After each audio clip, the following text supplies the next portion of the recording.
நிறைய மெட்ரிக் இருக்கு. நம்ம எல்லா மெட்ரிக்கும் வந்து நம்ம வந்து will be mastering it at the second level. For example yield, அப்புறம் வந்து பாத்தீங்கன்னா த்ரூபுட் ஈல்டு. இதுதான் நம்ம டிபிஎம்ஓ கால்குலேஷன். இப்ப நம்ம பார்த்தது வந்து கிட்டத்தட்ட இப்படிதான் பார்த்தோம். எக்ஸல் அப்படியே போட்டு காமிச்சோம் உங்களுக்கு. ஸோ இந்த டிபிஎம்ஓக்கும் சிக்மா லெவலுக்கும் சம்பந்தம் இருக்கு. 1,46,000 டிபிஎம்ஓ வந்துச்சுன்னா that leads to short term sigma level of 2.5. Short term sigma level 2.5 இருந்தா லாங் டேர்ம் சிக்மா லெவல் 1.05 தான் இருக்கும். இது எப்படி வந்துச்சு அப்படின்னு கேட்டீங்கன்னா, எப்பவுமே ஷார்ட் டேர்ம் பெர்ஃபார்மன்ஸை விட லாங் டேர்ம் பெர்ஃபார்மன்ஸ் கம்மியா தான் இருக்கும். இன்னைக்கு படிக்கும் போது எல்லாமே ஞாபகத்துல இருக்கும். 10 நாள் கழிச்சு நம்ம யோசிச்சு பார்த்தோம்னு வச்சுக்கோங்க, பாதி மறந்து போயிருக்கும். அப்ப ஷார்ட் டேர்மை விட லாங் டேர்ம் என்ன இருக்கும்? எப்பவுமே ப்ராசஸ் வந்து லாங் டேர்ம்ல டிட்டோரியேட் ஆகும். அப்போ 1.5 மைனஸ் பண்ணணும். இந்த டிபிஎம்ஓக்கும் இந்த ஷார்ட் டேர்முக்கும் இந்த லாங் டேர்முக்கும் ஒரு கனெக்ஷன் இருக்கு. அந்த கனெக்ஷன் வந்து ஒரு சாதாரண ஒரு டேபிள். இந்த டேபிள் வந்து கூகுள்ல அவைலபிளா இருக்கு. Or I can share with you. இதுல இருந்து தான் நம்ம எடுக்கணும். இங்க பாருங்க, டிபிஎம்ஓ 1,46,000 இந்த ரெண்டுக்கும் இடைப்பட்ட இடத்துல இருக்கு. இந்த ரெண்டுக்கும் இடைப்பட்ட இடம்னா அதோட வேல்யூ எவ்வளோ? 2.5 2.6 இடையில இருக்கு. அப்ப எவ்வளவு வரும்? 2.55. இதை வச்சுதான் நம்ம இங்க வந்து 2.5 எழுதுறோம். 2.55 லாங் டேர்ம் வந்து 1.05. இது எப்படி வச்சு? -1.5. ரைட்.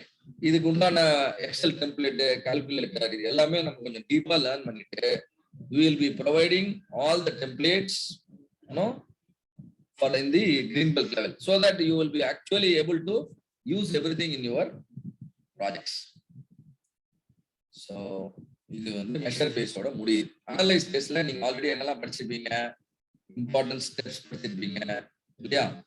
ஒரு நிமிஷம், இதெல்லாம் நம்ம ஆல்ரெடி டிஸ்கஸ் பண்ணிட்டோம். y = f of x கேசஸ்லாம். அல்டிமேட்லி நல்லா கவனிங்க, கம்பெனில ப்ராஜெக்ட் பண்றதுன்றது it's nothing but solving problem. நீங்க ஒரு கம்பெனில மேனேஜரா இல்ல ஒரு டிபார்ட்மெண்ட் ஹெட்டா இல்ல ஒரு லீடரா இருக்கீங்கன்னா, you must definitely have the skill to fight against all the problem. கம்பெனியை பொறுத்த வரைக்கும் ப்ராப்ளம்னா என்னன்னா, variation is a problem, risk is a problem, waste is a problem. If you are able to fight against variation, fight against the risk, fight against waste, you are the best professional. You are immediately employable. Fighting against variation is nothing but Six Sigma.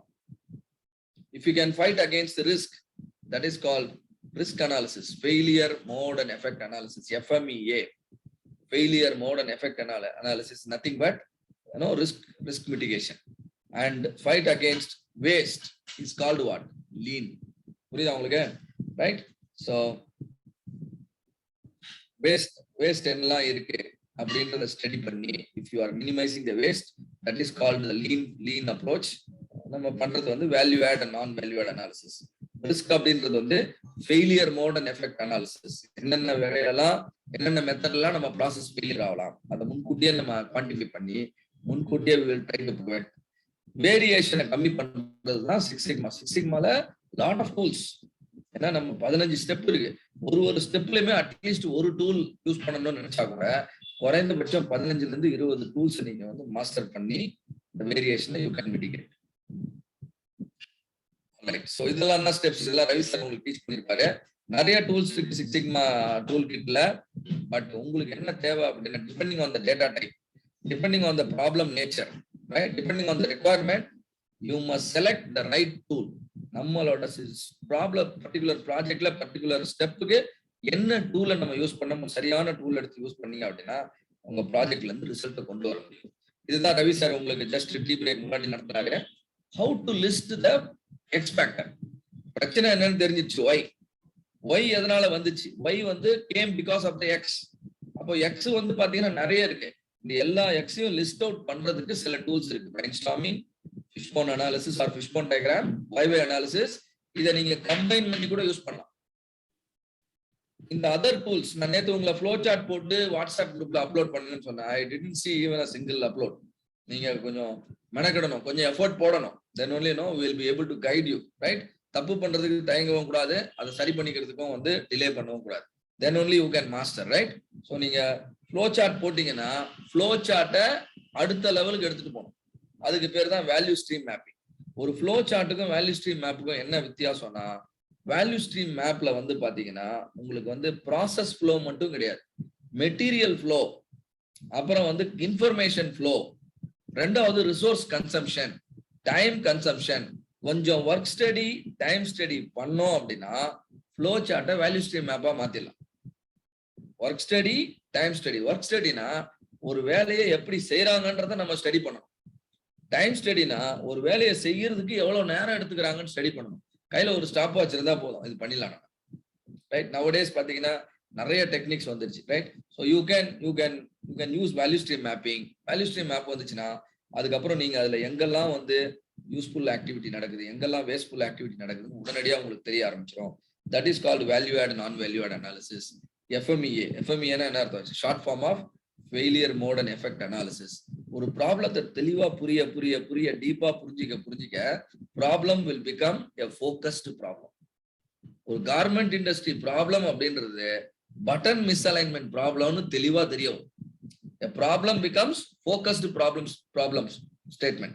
எப்படி அப்படின்னா ப்ராப்ளத்தை define பண்ணது மட்டும் இல்லாம டேட்டாவை collect பண்ணி measure பண்ணும் பொழுதும் அதை அனலைஸ் பண்ணும் பொழுதும் அந்த ப்ராப்ளத்தோட டெப்த் நம்மளுக்கு கிளியரா தெரிய வரும். இதனாலதான் சில நேரங்கள்ல ப்ராஜெக்ட் பண்ணிட்டு பாதி பண்ணதுக்கு அப்புறம் ப்ராஜெக்டோட டைட்டிலே மாறும். எதனால அப்படின்னு கேட்டீங்கன்னா problem was now properly understood. So problem statement what you have written in the project charter now needs to be modified as focused problem statement. இதெல்லாம் வந்து உங்களுக்கு ஸ்டெப் நம்பர் 7ல நடக்கும். ஸ்டெப் நம்பர் 7ல முடிஞ்சதுக்கு அப்புறமா fishbone analysis. Fishbone analysis Ravi sir சொல்லி கொடுத்தாரா இல்லையா? Yes sir. Very good. Nothing but brainstorming. அந்த பிரைன்ஸ்டார்மிங் பண்ணும் பொழுதே ஒய் அனாலிசிஸ் பண்ணலாம். ஒய்ன்னு கேள்வி கேட்கும் பொழுது சிம்டம்ஸ்லாம் காசஸா மாறும். ரொம்ப வேகா பேசிட்டு இருக்கிற ஸ்டேட்மெண்ட்லாம் ஸ்பெசிபிக்கா மாறும். Right? You can use a combination of brainstorming, why analysis, and cause and effect analysis to list all possible factors. இதான் ஒரு சாம்பிள் வேல்யூ ஸ்ட்ரீம் மேப்பிங். ஒரு ஃப்ளோ சார்ட் இந்த இடத்துல பாக்குறது ஃப்ளோ சார்ட். பட் ஃப்ளோ சார்ட்லயே வந்து கஸ்டமர் ஆர்டர் போட்டதுல இருந்து customer நீங்க எழுதிருக்கு. அந்த கஸ்டமருக்கு வந்து ஐட்டம் டெலிவரி போகுது, அது வரைக்கும் நடக்கிற communication flow, material flow, process flow, ஒன்னுக்கும் எவ்வளவு டைம் ஆச்சு, இங்க பாருங்க 2 minutes. இங்க வந்து பாத்தீங்க ஒன்னுக்கும் எவ்வளவு டைம் ஆகுது, வெயிட்டிங் டைம் எவ்வளவு, ரிசோர்ஸ் கன்சம்ஷன் எவ்வளவு, இப்படி ரொம்ப டீடைலா இன்ஃபர்மேஷன் ஆட் பண்ணும் பொழுது ஒரு சாதாரண ஃப்ளோ சார்ட் என்னவா மாறுது? வேல்யூ ஸ்ட்ரீம் மேப்பா மாறுது. வேல்யூ ஸ்ட்ரீம் மேப்பா மாறும் பொழுது உங்களுக்கு எங்கெல்லாம் ஃபெயிலியர் ஆப்பர்ச்சுனிட்டி இருக்கு, எதெல்லாம் நம்ம ப்ரிவென்ட் பண்ணலாம், என்ன மாதிரியான ஆக்ஷன் எடுக்கணும் அப்படின்னு நம்மளுக்கு வந்து ஒரு கிளாரிட்டி கெயின் ஆகும். ரைட், இதெல்லாம் வந்து you have to do it in the analysis phase. Then once நீங்க வந்து ரூட் இந்த ஸ்டெப் நம்பர் 7 பண்ணீங்கன்னா எல்லா எக்ஸ்பேக்டரும் உங்களுக்கு தெரிஞ்சிடும். ஆனா எல்லா எக்ஸ்பேக்டரும் வந்து ரூட் காஸ் கிடையாது. ரூட் காஸ் வந்து ஒரு சில ஃபேக்டர் தான். இந்த ரூட் காஸை நீங்க ஐடென்டிஃபை பண்ணணும், அதை ப்ரூவ் பண்ணணும்னு நினைச்சீங்கன்னா நீங்க வந்து பாரட்டோ ஹஸ் பீன் டாட் யூ. இந்த ஸ்டெப்ல வந்து உங்களுக்கு பாரட்டோ டீச் பண்ணிருக்காங்க. பாரட்டோ வந்து பாத்தீங்கன்னா based on to certain extent it is based on expert opinion. Expert என்ன சொல்றாங்களோ அதை வச்சு ப்ரியாரிட்டைஸ் பண்ணும். ஆனா எக்ஸ்பர்ட் சொன்னாலுமே அது ஒப்பீனியன் தான். எக்ஸ்பர்ட் சொன்னது ஒப்பீனியனை ஃபேக்டா எடுத்துக்கணும் அப்படின்னா நீங்க வந்து இன்னும் ஒரு டூல மாஸ்டர் பண்ணணும். That is called hypothesis testing. This is nothing but statistical validation procedure. நம்ம டேட்டா வந்து இதுதான் ரூட் காஸ்ன்னு சொல்லும், ஆனா உண்மையிலேயே ரியல் டைம்ல அது ரூட் காசா அப்படின்றத கண்டுபிடிக்கிறது தான் ஹைபோதசிஸ் டெஸ்டிங். டேட்டால இருந்து வரக்கூடிய தகவல் உண்மைதானா, இல்ல அந்த தகவல் பொய்யா இருக்கிறதுக்கு உண்டான வாய்ப்பு இருக்கா? நமக்கு டேட்டா சொல்ற தகவல் பொய்யா இருக்கிறதுக்கு உண்டான வாய்ப்பு இருந்துச்சுன்னா அந்த டேட்டாவை நீங்க ட்ரஸ்ட் பண்ணக்கூடாது. You must reconduct the experiment. Otherwise, you must drop your suspect. Suspect விட்டுறணும். விட்டுட்டு நீங்க வந்து திருப்பியும் எக்ஸ்பெரிமெண்டேஷனை பண்ணணும்.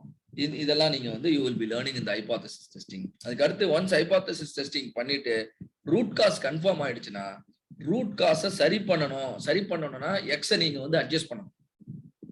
எக்ஸை இன்க்ரீஸ் பண்ணா என் ஒய் வந்து சால்வ் ஆகுமா, இல்ல எக்ஸை டிக்ரீஸ் பண்ணா ஒய் சால்வ் ஆகுமா? அப்ப இந்த முடிவை எடுக்கிறதுக்கு இம்ப்ரூவ் ஃபேஸ்ல தான் அந்த முடிவை எடுப்பீங்க. இம்ப்ரூவ் ஃபேஸ்ல முடிவு எடுக்கிறதுக்கு எக்ஸுக்கும் ஒய்க்கும் இடையே இருக்கக்கூடிய ரிலேஷன்ஷிப் உங்களுக்கு தெரியணும். இந்த ரிலேஷன்ஷிப்பை தெரிஞ்சுக்கிறதுக்கு you can explore these tools. இது என்னன்னு கேட்டீங்கன்னா scatter diagram, correlation analysis, regression analysis. Scatter diagram is one of the 7 basic quality control tool. Scatter diagram எதுல வருது? 7 பேசிக் குவாலிட்டி கண்ட்ரோல் டூல்ல வருது. இந்த 7ஐயுமே நீங்க வந்து டெஃபினட்டா மாஸ்டர் பண்ணி ஆகணும். பிகாஸ் 7மே எல்லா இண்டஸ்ட்ரியிலுமே யூஸ் பண்ணியே ஆகணும். யூஸ் பண்ணல அப்படின்னா அந்த கம்பெனில குவாலிட்டினா என்ன விலை, எத்தனை கிலோ அப்படின்னு கேட்கிற ஒரு விஷயமா தான் இருக்கும். ஸோ குவாலிட்டியை பத்தி, குவாலிட்டி இம்பார்ட்டன்ட் அப்படின்னு ஃபீல் பண்ற எல்லா கம்பெனிலுமே 7 QC டூல்ஸ் வந்து டே டு டே ஒர்க்லேயே வந்து ப்ராக்டிஸ் பண்ற மாதிரி இருக்கும். So one of them is scatter diagram. கார்லேஷனும் ரெக்ரெஷனும் என்ன சொல்லும் அப்படின்னா, எக்ஸுக்கும் ஒய்யுக்கும் இடையில ஏதாவது ரிலேஷன்ஷிப் இருக்கா, அப்படி ரிலேஷன்ஷிப் இருக்குன்னா அது என்ன மாதிரியான ரிலேஷன்ஷிப்? Is it a linear relationship, is it a quadratic relationship, is it a cubic relationship, or is it a relationship of higher order அப்படின்ற தகவல் உங்களுக்கு எங்கிருந்து வரும்னா இந்த 3 டூல்ல இருந்து தான் வரும். இந்த 3 டூலை எப்படி யூஸ் பண்ணணும் அப்படின்னு நீங்க தெரிஞ்சுக்கிட்டீங்க அப்படின்னா உங்களாலையும் ஒரு மேத்தமேட்டிக்கல் மாடல் ஆஃப் த ப்ராப்ளத்தை கரெக்டா கொண்டு வர முடியும். உங்களோட மேத்தமேட்டிக்கல் மாடல் வந்து பாத்தீங்கன்னா பெஸ்ட் ஆஃப் ஃபிட் ஆகும். பெஸ்ட் ஆஃப் ஃபிட் ஆச்சுன்னா அந்த மேத்தமேட்டிக்கல் மாடலை ப்ரிடிக்ஷன் மாடலா நீங்க யூஸ் பண்ணலாம். ரிசர்ச் எல்லாம் பண்ணும்போது ரொம்ப ஹெல்ப்ஃபுல்லா இருக்கும். The scatter, correlation and regression. But உங்களோட 3 months ஃபைனல் இயர் ப்ராஜெக்ட்ல கூட யூஸ் பண்ணி தான் ஆகணும். அதுக்காக ரிசர்ச்சுக்கு மட்டும் தான் இதை யூஸ் பண்ணணும்னு இல்லை. ப்ராப்ளத்தை சால்வ் பண்ணணும்னு நினைச்சீங்கன்னா then you should know effectively handle correlation analysis and regression analysis. நம்ம ஃபைண்ட் அவுட் பண்ற ஈக்குவேஷன் வந்து லீனியரா இருக்கணுமா? லீனியர்னா என்ன? First degree equation. அடுத்த லெவல் குவாட்ரடிக்னா என்ன? Second degree. கியூபிக்னா என்ன? Third degree. நம்ம ஈக்குவேஷன் எப்படி இருக்கணும்? y = mx + c இருக்கணுமா, இல்ல y = ax² + bx + c இருக்கணுமா, இல்ல y = ax³ + bx² + cx + d இருக்கணுமா? அப்படின்றத சரியான முடிவு எடுக்கணும்னா இந்த 3 டூல் தான் வந்து உங்களுக்கு கிடைக்கும். ஃபர்ஸ்ட் நீங்க பாக்குற டயகிராம், இந்த டயகிராம் பேர் என்ன? பாரெட்டோ டயகிராம். Very good. நீங்க படிச்சிட்டீங்க. பாரெட்டோலாம் டிஃபைன்லயே வந்து படிச்சிருக்கீங்க இல்லையா? அண்ட் இது என்ன டயகிராம் சொல்லுங்க பாப்போம். Scatter diagram. Very good. This is called scatter diagram. The scatter diagram red colour line போட்டிருக்காங்க. இந்த ரெட் கலர் லைனுக்கு பேரு தான் ரெக்ரெஷன் லைன். இந்த ரெக்ரெஷன் லைனோட ஈக்குவேஷன், மேத்தமேட்டிக்கல் ஈக்குவேஷன் தான் இங்க எழுதிருக்காங்க. weight gain equal to -754 + 0.4631 calories எழுதிருக்காங்க. இதுல கேலரிஸ் அப்படின்றது x, weight gain அப்படின்றது y. y = mx + c அப்படின்ற ஃபார்மேட்ல இருக்கு. ஏன் y = mx + c வந்துச்சுன்னா இந்த ஸ்ட்ரெயிட் லைன் நீங்க பாக்குறது வந்து ஒரு ஸ்ட்ரெயிட் லைன். நீங்க பாக்குற லைன் வந்து ஒரு ஸ்ட்ரெயிட் லைன். ஸ்ட்ரெயிட் லைன் வந்துச்சுன்னா y = mx + c ன்னு வந்துரும். எல்லா ரெக்ரெஷன்லயும் r² ன்னு ஒரு வேல்யூ வரும். இந்த r² அப்படின்றது ஒண்ணும் இல்ல, கார்லேஷன். பியர்சன் கார்லேஷன் கோஎஃபிஷியன்ட்டோட ஸ்கொயர் தான் இந்த r². ரைட்? சோ இதெல்லாம் நம்ம வந்து அண்டர்ஸ்டாண்ட் பண்ணி நம்ம பண்ணிருக்க நம்மளோட understanding about x and y சரிதானா? இப்ப இந்த கர்வை பார்த்தா என்ன தெரியுது? x இன்க்ரீஸ் ஆக y என்ன ஆகுது சொல்லுங்கப்பா? இன்க்ரீஸ். இதுக்கு பேரு பாசிட்டிவ் கார்லேஷன். இத பத்தி கொஞ்சம் கூடுமான வரைக்கும் நம்ம டீடைலா போலாம். அண்ட் ஒன்ஸ் இது சார் அனோவான்றது டெஃபினிஷன் சார். அனோவான்றது வந்து அனாலிசிஸ் ஆஃப் வேரியன்ஸ். அனோவான்றது பாத்தீங்கன்னா one of the hypothesis testing. நீங்க ஹைபோதசிஸ் டெஸ்டிங் வந்து நம்ம கிரீன் பெல்ட்ல தான் டிஸ்கஸ் பண்ணுவோம். ஏன் அப்படின்னா ஹைபோதசிஸ் டெஸ்டிங் பத்தி பேசணும் அப்படின்னா you must first of all know what is hypothesis testing, what is null hypothesis, what is alternate hypothesis. அதுக்கு அடுத்து பாத்தீங்கன்னா பி வேல்யூ அப்படின்னு ஒரு இம்பார்ட்டன்ட் டூல் இருக்கு. இந்த பி வேல்யூனா என்ன? ஏன்னா பி வேல்யூ வச்சுதான் நம்ம வந்து ஹைபோதசிஸ் டெஸ்டிங்ல முடிவெடுப்போம். எப்போ வந்து நல்ல ஹைபோதசிஸை ரிஜெக்ட் பண்ணலாம், எப்போ நம்ம வந்து ரிஜெக்ட் பண்ணக்கூடாது. Right? So right now yellow belt லெவல்ல நீங்க இதை தெரிஞ்சுக்கணும்னு நினைச்சீங்கன்னா the only option is you can listen to my videos. Right? சில வீடியோஸ் இருக்கு, சேனல்ல இருக்கு. நான் அதுக்காக தான் உங்களை வந்து நீங்க சேனலை வந்து சப்ஸ்கிரைப் பண்ணி வச்சுக்கோங்கன்னு சொன்னேன். You can search everything and you can learn everything free of cost. Right? But ஆனா கிரீன் பெல்ட் ட்ரைனிங் ப்ரோக்ராம்ல we discuss live in detail. And ANOVA எப்ப யூஸ் பண்ணணும்னா உங்க டேட்டா கண்டினியூஸ் டேட்டாவா இருந்தாதான் அனோவா யூஸ் பண்ணணும்.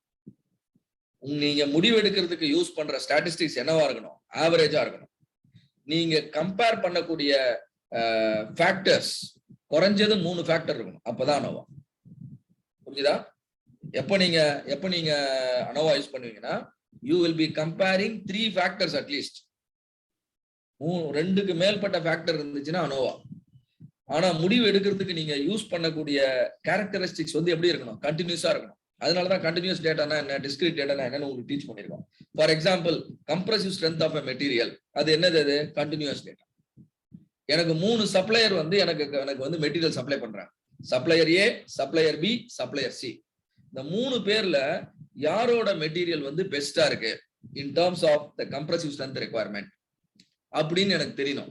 இப்ப this is the situation for ANOVA. ஏன் ANOVA நான் சொல்றேன்? ஏன்னா இங்க 3 குரூப் வருது. சப்ளையர் ஏ இருக்காரு, சப்ளையர் பி இருக்காரு, சப்ளையர் சி இருக்காரு. 3 பேரும் ஒரே மெட்டீரியல் தான் சப்ளை பண்றாங்க. யாரு சப்ளை பண்ற மெட்டீரியல் பெஸ்டா இருக்கு நான் எப்படி ஐடென்டிஃபை பண்றேன்? By measuring compressive strength. Compressive ஸ்ட்ரென்த்ன்றது என்ன மாதிரியான data? Continuous data. Compressive strength நான் ஸ்டடி பண்ணும்போது நான் என்ன பண்ணுவேன்? சாம்பிள் எடுப்பேன். சாம்பிள் ஒன்னே எடுக்க மாட்டேன், ஒரு 10 சாம்பிள் எடுப்பேன். 10 சாம்பிள் எடுக்கும்போது 10 கம்ப்ரசிவ் ஸ்ட்ரென்த் எனக்கு கிடைக்கும். அப்போ நான் என்ன பண்ணுவேன்? 10க்கும் ஆவரேஜ் எடுப்பேன். Average compressive strength of supplier A is studied against supplier B and studied against supplier C. இந்த ஸ்டடிக்கு பேர் தான் என்னது? சொல்லுங்க பாஸ்கர். அனோவா. அனோவா பண்ணணும்னா குறைஞ்சது 3 ஃபேக்டரை கம்பேர் பண்ணணும். அவுட்புட் கண்டினியூஸா இருக்கணும். அவுட்புட் எது பெஸ்டோ டிசைட் பண்ணிடுவீங்க. சப்ளையர் ஏ தான் பர்ஃபெக்ட்டா கொடுக்குறாரு, கம்ப்ரசிவ் ஸ்ட்ரென்த் தேவையான லெவல்ல இருக்கு, supplier B and C contract cancel. இதுக்கு பேர் தான் அனோவா. சப்போஸ் எனக்கு 3 சப்ளையர் இல்ல, 2 சப்ளையர் தான் இருக்காங்கன்னு வச்சுக்கோங்க. சப்ளையர் ஏ இருக்காரு, பி இருக்காங்க, அவ்வளவுதான். இதுக்கு பேர் என்னது? 2 சாம்பிள் டி டெஸ்ட். இதுக்கு பேர் என்ன? 2 சாம்பிள் டி டெஸ்ட். புரியுதா உங்களுக்கு நான் பேசுறது? Yes sir. Yes sir. ANOVA பண்ணணும்னா என்ன ரெக்குவயர்மெண்ட்? டேட்டா எப்படி இருக்கணும்? கண்டினியூஸா இருக்கணுமா, டிஸ்கிரீட்டா இருக்கணுமா? கண்டினியூஸா இருக்கணும். கண்டினியூஸா இருக்கணும். அதுவே டேட்டா டிஸ்கிரீட்டா மாறிச்சுன்னா 3 சப்ளையருக்கு பதில் 2 சப்ளையர் தான் இருக்காங்கன்னா நம்ம we are studying only 2 groups. 2 குரூப்பை மட்டும் ஸ்டடி பண்ணா நம்ம எங்க போயிடணும்? 2 சாம்பிள் டி டெஸ்டிங் போயிடணும். ரைட்? இந்த மாதிரி தான். ஸோ இந்த கொஸ்டின்ஸ்க்கு எல்லாம் ஆன்சர் பண்ணி ஆகணும். நீங்க அனலைஸ் பேஸ் முடிச்சிட்டீங்க அப்படின்னா நீங்க இந்த கேள்விக்கெல்லாம் ஆன்சர் பண்ணணும். அதாவது ரூட் காஸ் ஐடென்டிஃபை பண்றீங்களா, ரூட் காஸ் வேலிடேட் பண்றீங்களா, ரிஸ்கை குவான்டிஃபை பண்றீங்களா, ரைட்? இதெல்லாம் அல்டிமேட்லி அனலைஸ் பேஸோட டெலிவரபிள் என்னன்னா validated root cause. Validated root காஸ்னா என்னன்னா இந்த எந்த ஃபேக்டர் வந்து ரூட் காஸ் அப்படின்னு நம்ம ஐடென்டிஃபை மட்டும் பண்ணல, ப்ரூவ் பண்ணிட்டோம். ஒரு கிரைம் நடக்குதுன்னா கிரிமினலை கண்டுபிடிச்சா மட்டும் போதாது, கிரிமினலை கண்டுபிடிச்சு எவிடன்ஸையும் சேர்த்து சப்மிட் பண்ணணும். பண்ணாதான் கிரிமினலுக்கு பனிஷ்மெண்ட் கிடைக்கும். அதே மாதிரி கம்பெனில ஒரு ப்ராசஸை நீங்க சேஞ்ச் பண்ணணும்னு நினைச்சீங்கன்னா ரூட் காஸ் ஐடென்டிஃபை பண்ணா மட்டும் பத்தாது, ரூட் காஸை வேலிடேட் பண்ணணும். வேலிடேஷன் அப்படின்றது